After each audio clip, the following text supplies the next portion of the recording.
જો તમારા જે ફ્રેન્ચાઇઝીના મોડ્યુલ છે કે કઈ રીતે મોડેલ બને, બ્રાન્ડ ઓનર તમારી શું રિસ્પોન્સિબિલિટી હોય, ફ્રેન્ચાઇઝી ઓનર જે છે એની શું રિસ્પોન્સિબિલિટી?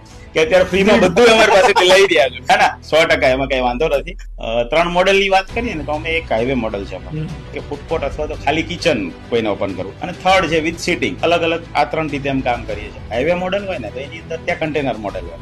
ઇનિશિયલ ઇન્વેસ્ટમેન્ટ તમારું 12 લાખ જેવું થાય. અમે ફ્રેન્ચાઇઝી ફી કન્ટેનર મોડેલ અને કિચન મોડેલ માટે 3 લાખ રૂપિયા લઈએ છીએ, હા પ્લસ જીએસટી. જે કેફે મોડેલ છે એના માટે 3.5 લાખ રૂપિયા લઈએ છીએ. એની અંદર થોડીક અમારી રિસ્પોન્સિબિલિટી એ વધે છે કે ત્યાં વ્યૂ ને ડિઝાઇન ને કોન્સેપ્ટ કઈ રીતે સેટ કરવા. એટલે એ જે ફ્રેન્ચાઇઝ ફી લેવામાં આવે એ શેની લેવા? ફોન કરે ને એટલે પૂછે તો તમે આ 3.5 લાખ રૂપિયા લઈને કરો શું, કે આમ અંદર થી એવું થાય કે કરવું શું એટલે પૂછે એટલે કહીએ કે ભાઈ જે અમે જે બ્રાન્ડ બિલ્ડિંગ કરેલ છે, સામે સેલની જે કમિટમેન્ટ છે, આ બધી વસ્તુ આપીએ છીએ ને એના અમે ફ્રેન્ચાઇઝી ફી. પણ ઘણી વખત અમને ખુદને બહુ વસ્તુ આવે, આ વસ્તુ જોઈએ ને એટલે કે આ પૈસા શેના એમ.